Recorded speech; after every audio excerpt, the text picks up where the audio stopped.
तुम उसी तरह तोते के रूप में भटको। नहीं नहीं, मुझे आजाद करो वरना मैं तुम्हें छोड़ूंगा नहीं। अब तुम मेरा कुछ भी नहीं बिगाड़ सकते।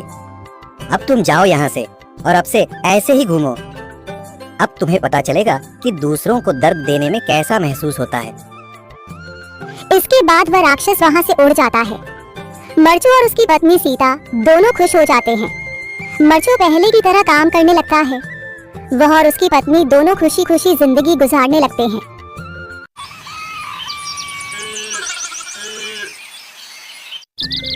मरचू जंगल से लकड़ियां काटकर बाजार में बेचने गया, लेकिन उसे लकड़ियों के अच्छे दाम नहीं मिले।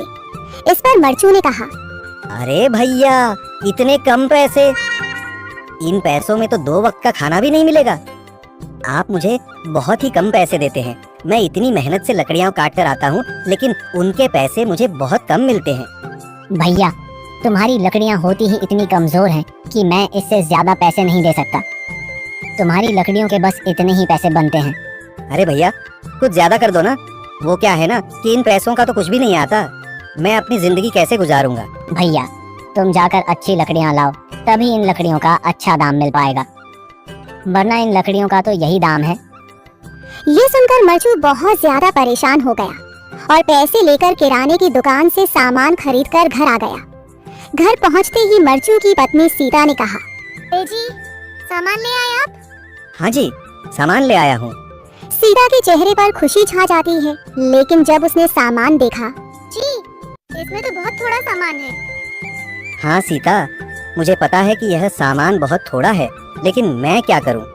मेरे पास जितने पैसे थे मैं उतने का ही सामान लेकर आ गया हूँ। इस तरह हमारा गुजारा कैसे हो पाएगा जी? आपको तो पता ही है कि हम कितनी मुश्किलों से गुजारा करते हैं। हाँ हाँ, मुझे पता है, लेकिन मैं कर भी क्या सकता हूँ? मेरे पास इतने पैसे ही नहीं कि हम एक अच्छी जिंदगी गुजार सकें। इतनी मेहनत कर रहा हूँ, लेकिन फिर भी मेहनत का फल नहीं मिल रहा। इतनी मेहनत से अच्छी लकड़ी काट कर आता हूँ, लेकिन मुनासिब दाम नहीं मिलता। मैं तो बहुत परेशान हूँ। क्या करूँ? कहाँ जाऊँ? अरे जी, आप परेशान न हो, आप कोई और काम देख लें। मैंने कई बार काम तलाशने की कोशिश की, पर किसी ने भी मुझे काम नहीं दिया। ये सुनकर सीता भी काफी ज्यादा परेशान हो गई। मरचू से सीता की परेशानी नहीं देखी गई। उसने अपनी पत्नी सीता से कहा, मैं फिर से जंगल की ओर जा रहा हूँ।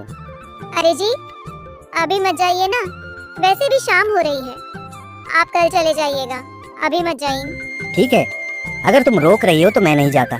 मैं कल चला जाऊंगा। इसके बाद मरचू गांव में घूमने के लिए चला गया। तभी उसे एक आदमी मिला और उसने कहा, कहाँ जा रहे हो भैया? और सुनाओ, क्या हाल चाल है?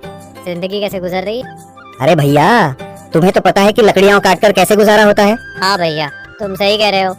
और आसपास के जंगलों में अच्छी लकड़ियाँ भी नहीं है। इसके लिए तो जंगल के अंदर जाना पड़ेगा। पर जंगल के अंदर तो काफी सारे जंगली जानवर होंगे। मुझे बहुत डर लगता है भैया, मैं जंगल में कैसे जाऊंगा? हाँ भैया, जंगली जानवर तो होंगे, लेकिन अच्छी लकड़ियाँ तो वहीं से ही मिलेंगी। ये सुनकर मरचू बहुत ज्यादा परेशान हो गया, लेकिन वह आदमी बिल्कुल ठीक कह रहा था। जंगल के किनारे की सारी लकड़ियां कट चुकी थीं। अब सिर्फ जंगल के अंदर ही अच्छी लकड़ियां बची थीं। अगली सुबह मरचू